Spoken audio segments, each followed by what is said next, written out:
I lean closer to my drafting table, tweaking the letter spacing on Mason and Brooke's engagement invitations for the third time. The afternoon light spills across my workspace, illuminating the metallic copper accents I've added to the design.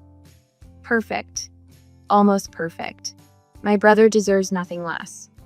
My phone buzzes against the oak surface, dancing dangerously close to my coffee mug. Mason's name lights up the screen, sending a reflexive smile to my lips. Parties this weekend. Guest list is super tight. Hope you understand. My hands freeze mid-adjustment. I read the message again, certain I've misunderstood. The delicate brush pen slips from my fingers, leaving an unwelcome streak across the sample invitation. What? I whisper to my empty apartment. My coffee mug tips as I reach for my phone, the dark liquid seeping into my sketches. I barely notice. Instead, my eyes fix on the framed photo beside my workspace, Mason grinning in his uniform, standing next to 3 large care packages I'd spent weeks assembling. The ones I'd stayed up all night packing so they'd make the military mail deadline. The ones I'd included his favorite homemade cookies in, despite having to work a deadline the next morning. The care packages he'd called a lifesaver during his deployment. My hands tremble as I dial my father's number. Monroe? Dad's voice comes through after 4 rings, distracted and slightly annoyed. Everything okay? Dad, Mason just texted me about some party this weekend, for his engagement. My voice sounds steadier than I feel. There must be some confusion. A beat of silence followed by a sigh. It's just a get-together, Monroe. Nothing formal. I press my fingers against the bridge of my nose. But I'm his sister. I've been working on their actual invitation designs all week. Look, honey, Dad's tone shifts to the dismissive one I know too well. It's a small thing at Brooke's parents' lake house. Don't make this a thing, okay? You know how your brother gets when everyone starts making demands. When I make demands. The unspoken accusation hangs between us. Right, I manage, my throat tightening. Of course. I hang up before he can hear the crack in my voice. The afternoon light feels colder now as I stare at my design work hours of unpaid labor for a brother who couldn't even be bothered to invite me to his pre-wedding celebration. My mind flashes to 6 months ago. The 3 a.m. call from Mason in Germany, desperate because his bank card had been compromised. I remember transferring him $2,000 from my carefully managed savings without hesitation. Emergency money he still hasn't repaid. I think about the 3 nights I spent designing their engagement announcement when Brooke decided she just wasn't feeling the professional one they'd paid for. How I'd missed my friend Diane's birthday dinner to finish it by their deadline. The 18 months of his deployment when I sent a care package every single month. When I checked in on Mom and Dad twice a week. When I helped Brooke move into their apartment so it would be ready when he returned. My phone pings again. My cousin Tara. Just got the evite for MB's party. You coming up to the lake this weekend? My stomach twists. Evite? I whisper. What evite? I type back. 3 dots appear, disappear, appear again. Then, oh, awkward. Thought you'd be there. It's at the Henderson's Lake House. Looks like the whole crew is going. I ask her to forward it to me, a request met with uncomfortable delay before it arrives in my inbox. The screen glows with a cheerful nautical design. Join us for a lakeside engagement celebration. The details swim before my eyes, but one thing becomes unmistakably clear. This is no intimate gathering. The guest count, 120 plus. I scroll through names, recognizing Mason's work colleagues, distant cousins, Brooke's high school friends. Everyone, it seems, except me. My phone rings. Dad again. Your brother has his reasons, Monroe, he says before I can speak. Maybe he thought you'd be uncomfortable with so many people. You know how you get. How I get. My voice barely carries above a whisper. Just respect his decision. That's all I'm asking. After we hang up, I sit motionless, staring at my bank account on my laptop screen. Years of careful saving. Years of choosing family obligations over personal dreams. My cursor hovers over the Book Now button of the Aspen ski resort I've daydreamed about for years. The one I've put off visiting because someone more important ways needed me. Not anymore. I press Book Now. First class ticket. Mountain View Suite. 6-day stay. As the confirmation email arrives, I snap a photo of my passport beside my plane ticket confirmation. I upload it to Instagram with steady fingers. When you're not on the list, you make your own.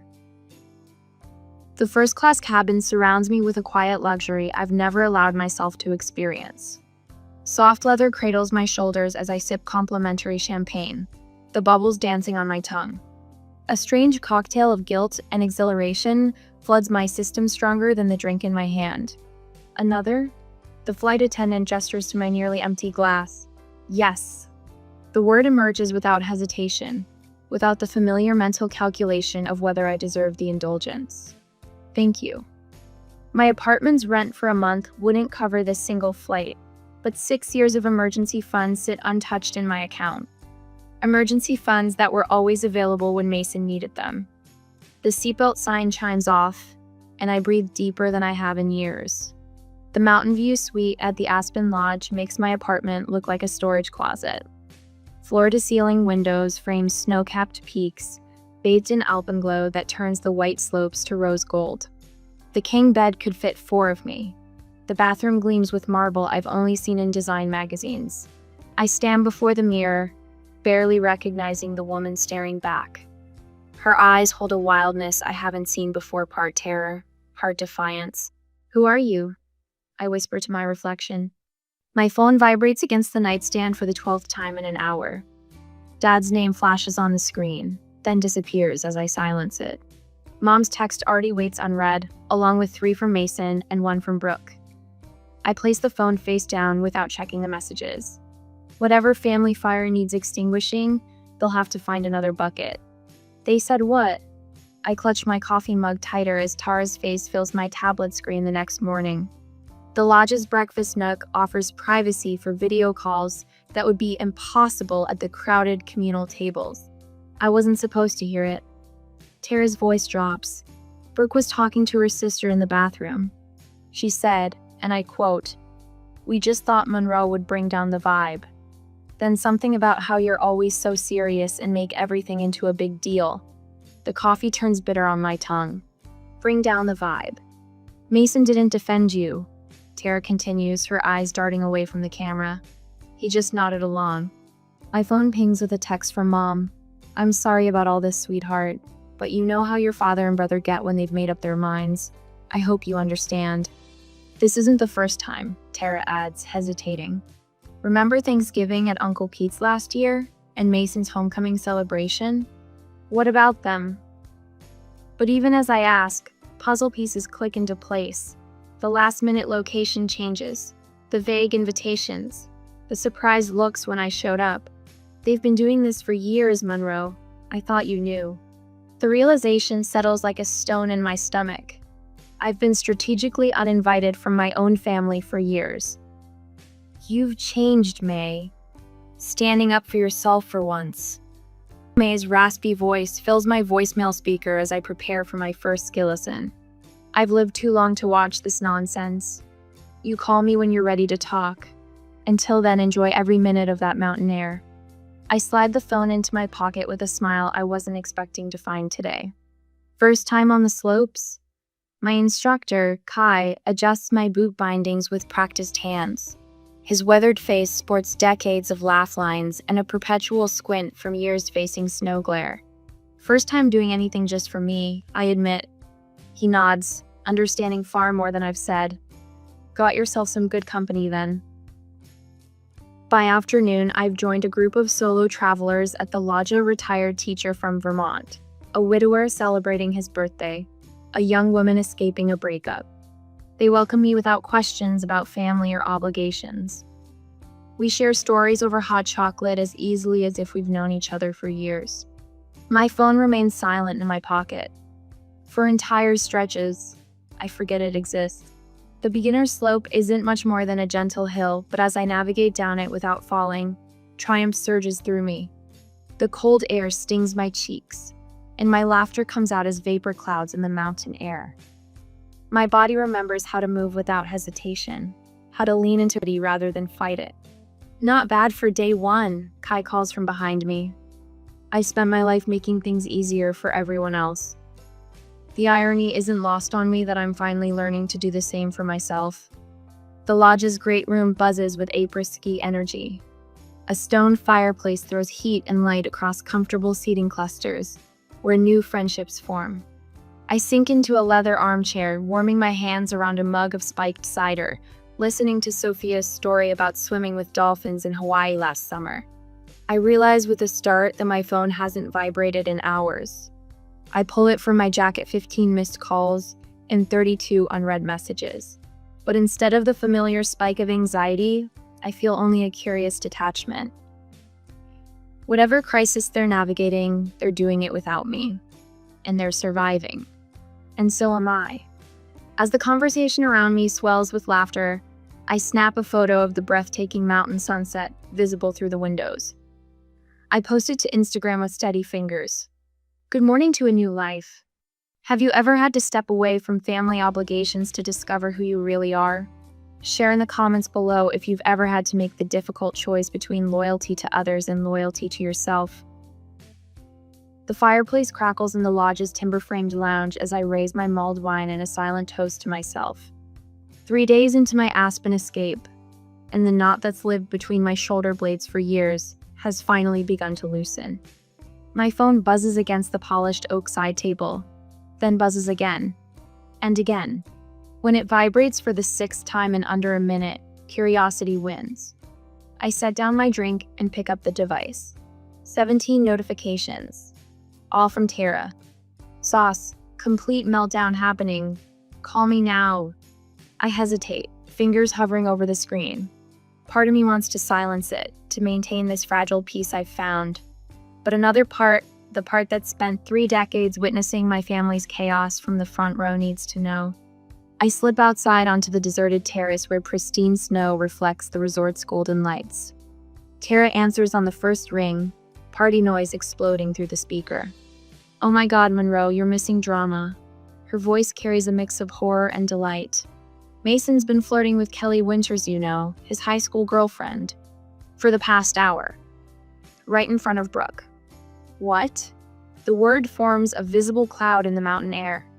It started with reminiscing, then onto the arm, touching, and now they're huddled by the bar laughing, like they're the only 2 people here.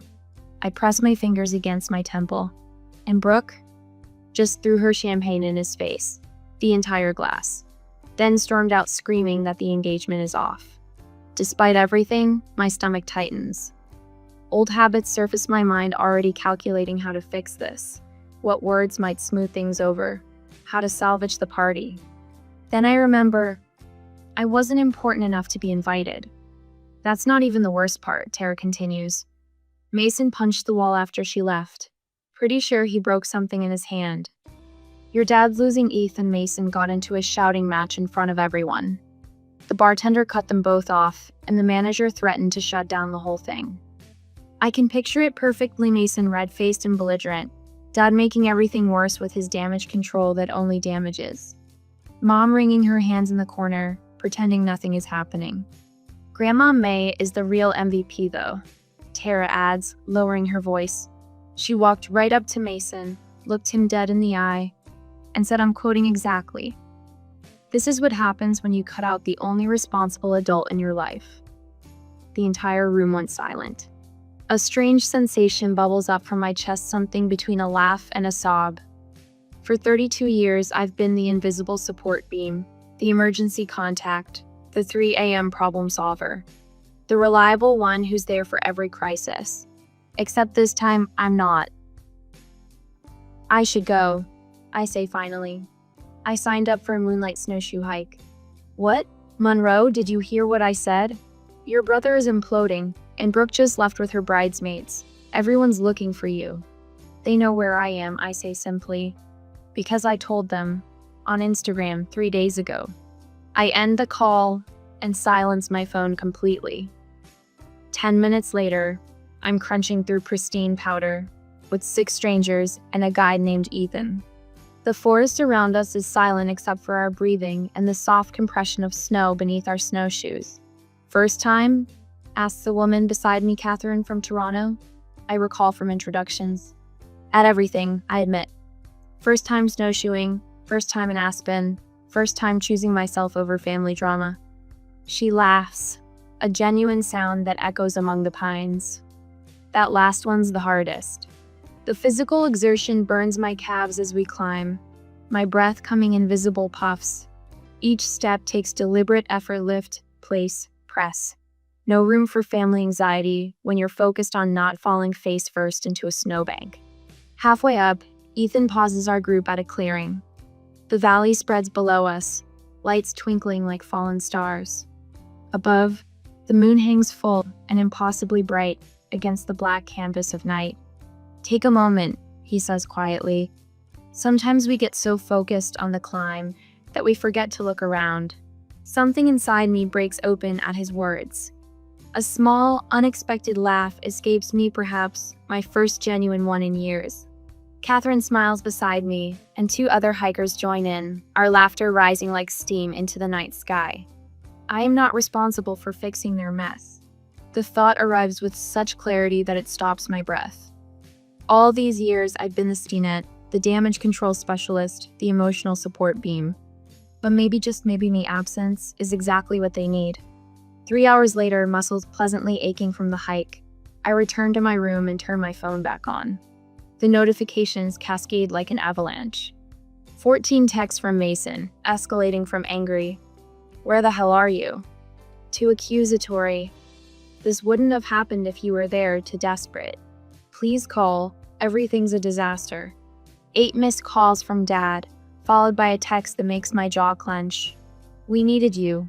You abandoned your family when it mattered most." 3 tearful voicemails from Mom, each ending with her signature line, "Please don't make this a thing, honey." 1 message from Brooke, sent 30 minutes ago. "I need help. Mason's a mess. Can you talk some sense into him?" My thumb hovers over Mason's message, muscle memory nearly taking over. For a heartbeat, I consider what I've always done: step in, smooth things over, absorb the blame, fix the unfixable. Instead, I open my contacts. I find Mason's name and press block contact. The screen asks if I'm sure. I've never been more certain of anything. I block Dad next, then Mom, then Brooke. Each tap feels down a heavy burden I've carried so long I forgot it wasn't mine. I call the front desk. "Hello, this is room 342. I'd like to extend my stay by 4 more days, please." Afterward, I take a selfie by the fireplace, the flames casting a warm glow across my face. I've never looked more at peace. I post it with a caption that would have been unthinkable just days ago. 0 regrets, 100% peace. Then I silence my phone, place it on the nightstand, and for the first time in my adult life, I sleep without waiting for it to ring. I'm halfway down Silverado, a blue run that would have terrified me a week ago, when my phone vibrates against my thigh. For a blissful moment, I consider ignoring it like the 14 other calls I've let go to voicemail. But something, that old, familiar sense of responsibility, makes me slow my descent and pull to the side of the trail. Grandma May's name lights up my screen.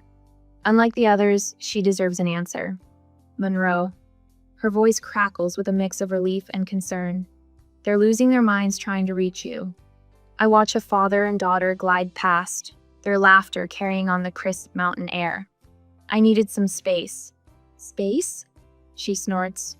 "Your brother has left 17 voicemails, started with, 'How could you do this to me?' and has worked his way to, 'Please, I need you.'" Her voice softens. "Your father even sent an apology text.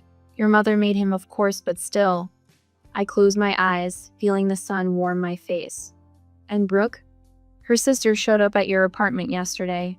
Thought you might be hiding out." Grandma's laugh is sharp and knowing. "Found nothing but your neighbor watering your plants."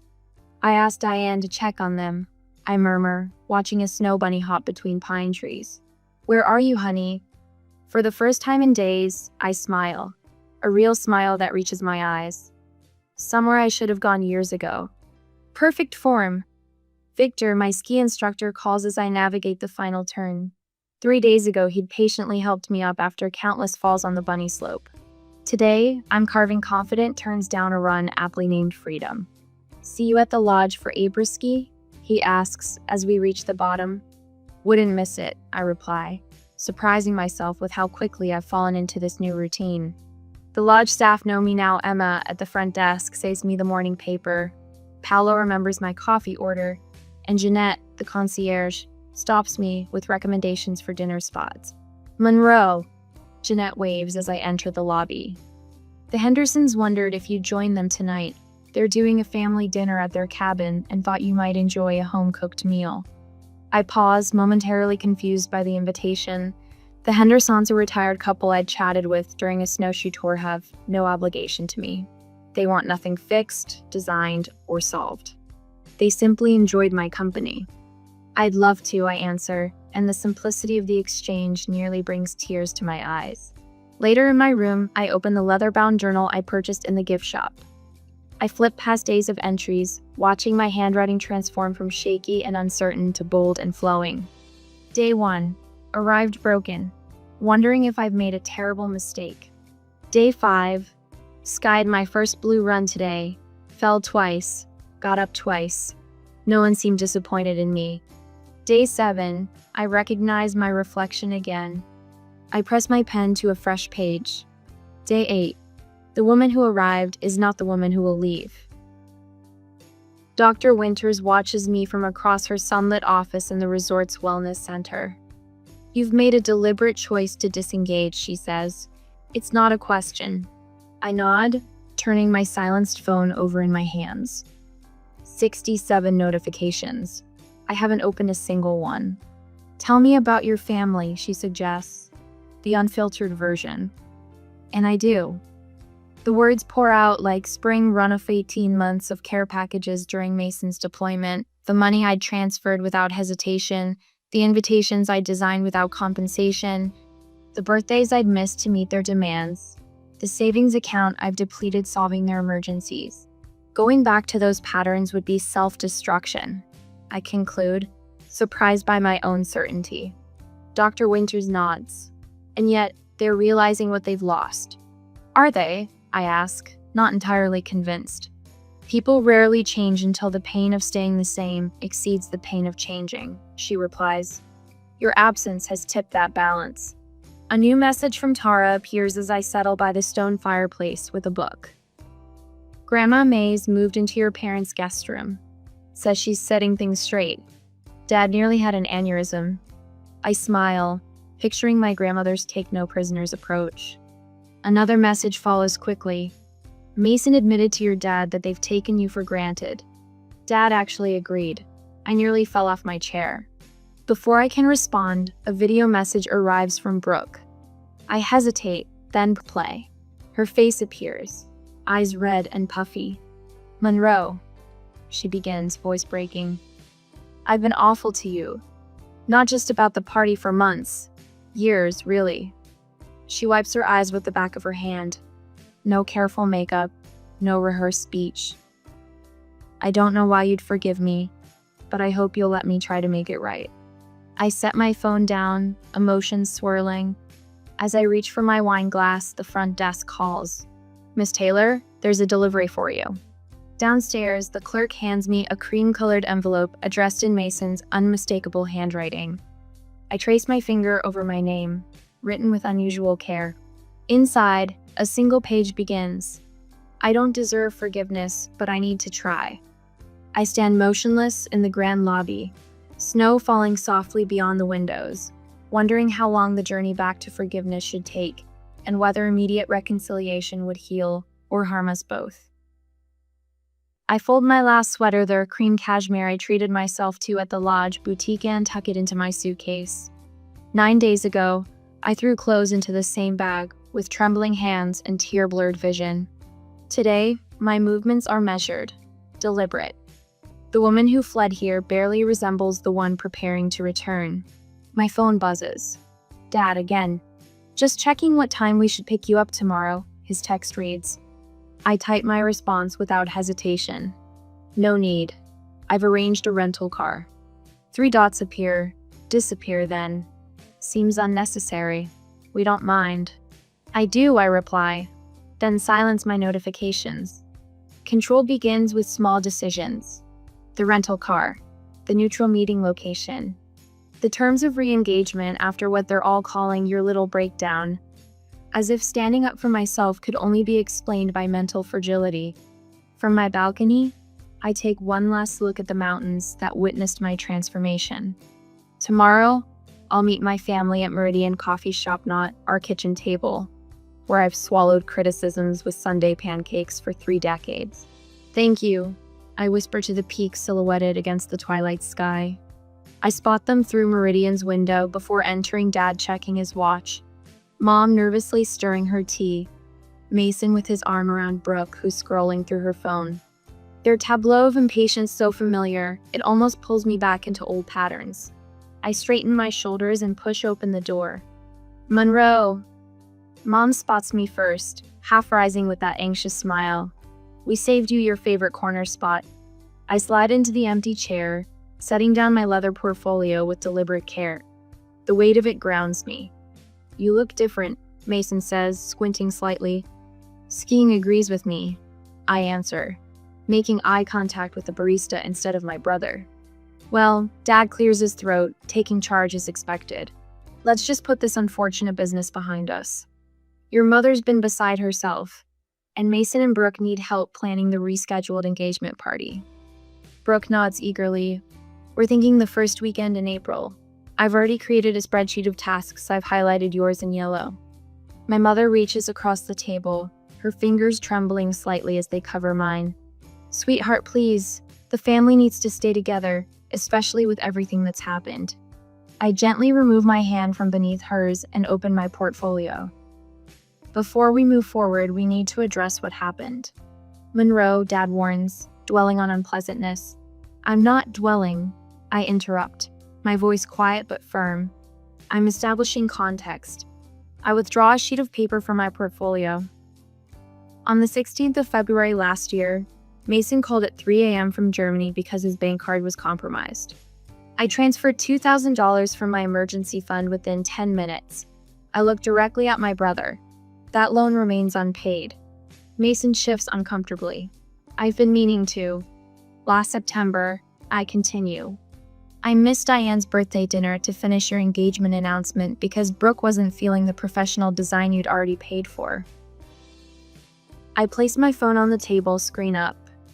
And here are the texts from Dad telling me to not make this a thing when I was excluded from a 120-person engagement party. Silence falls across our table, heavy and unfamiliar.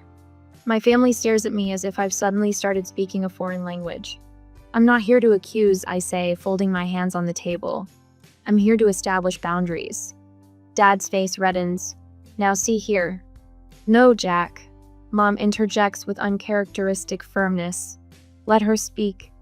I pull out another sheet of paper and place it beside the first. This is what I need from each of you moving forward. They lean forward almost in unison, eyes scanning the typed list. 1. Acknowledgement of my time, effort, and contributions. 2. Advance notice for family events, minimum 2 weeks. 3. Repayment of outstanding loans within 6 months. 4. No more free design work family discount of 25% only. 5. Respect for my no without guilt trips or manipulation. If these boundaries are crossed, I continue. I will limit contact until the behavior changes. I've learned that love without respect isn't sustainable. And if we refuse this ultimatum, Dad's voice wavers between anger and disbelief. Then you'll be making a choice about what kind of relationship you want with me. I straighten the papers with steady hands, and I'll respect your choice by making my own. Mason wipes an unexpected tear.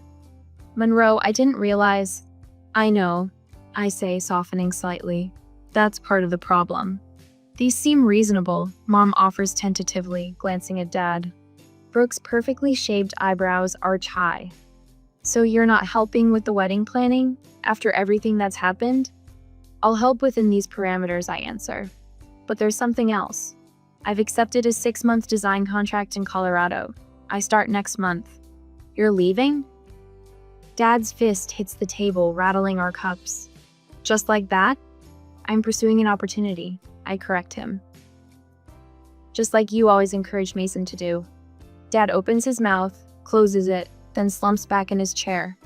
Mason leans forward, eyes rimmed red. I've been a terrible brother, haven't I? Before I can answer, the coffee shop door swings open, and Grandma May makes her entrance, impeccably timed as always. Well, look at you, she says, her eyes appraising me with approval. About time someone stood up for themselves in this family. She pulls up a chair from the neighboring table and wedges it between Dad and me. Now, she says, placing her weathered hands flat on the table, let's talk about how this family moves forward with a little more equity and a lot more respect. I catch my reflection in the window, shoulders back, chin level, eyes clear. The mountains gave me this gift, a woman who finally values herself enough to demand others do the same. Mountains frame my view as I adjust the blinds in my Colorado apartment. 6 months in this place, and the sight still steals my breath. The crisp February air seeps through an inch of open window, a luxury. I never allowed myself back home where I paid the heating bills my parents claimed they couldn't afford. I run my fingers along the row of postcards pinned to my cork wall. Aspen, Boulder, Santa Fe, Denver. Places I've visited since claiming my independence. Each one a milestone marking distance from the girl who'd cancel plans at the first hint of family need. My phone lights up with Mom's weekly video call. I take a deep breath before answering, remembering my therapist's advice. Boundaries aren't walls, they're doors you control. Monroe? Mom's face fills the screen, her hair freshly colored for the church potluck. You look rested. I am. No explanation, no apology, that's new too. Your father asked about your project for that coffee company. She pauses, fumbling with her reading glasses. He saw their billboard off Highway 40. Said it had your signature style. 6 months ago, I'd have launched into an extended explanation, seeking validation. Today, I just smile. It was a good client. They've already commissioned 3 more designs. A notification slides across my screen, a text from Mason. Sample wedding invitations came today. Using your color scheme suggestion. Thanks, sis. No desperate plea for help. No last-minute crisis. Just acknowledgement. Progress. After we hang up, I open my laptop to an email from Tara with apartment listings in Denver. Consider me as a roommate, she's written. Colorado looks good on you. I sip my coffee and allow myself a moment of quiet pride. The family that once saw me only as a utility has begun the awkward, imperfect work of seeing me as a person. Grandma May's weekly letter sits unopened on my counter, her elegant cursive visible through the envelope. Her correspondence has been my anchor through this transition. Last week she wrote, "Your father actually asked me how to make your mother's birthday special without putting the burden on you. First time in 40 years that man's asked for advice." I tucked the letter into my journal for later, savoring the anticipation. Today is for focus. My design business has tripled since moving here. Clients who value my boundaries lining up for my services. The invitation sits on my coffee table, Mason and Brooks' revised wedding plans. A simple ceremony, 30 guests. My name on the envelope in Mason's handwriting, not Brooks' mother's secretary's. I haven't decided yet. My therapist nodded thoughtfully when I showed it to her. Attending doesn't mean returning to old patterns, she reminded me. Hotels exist for a reason.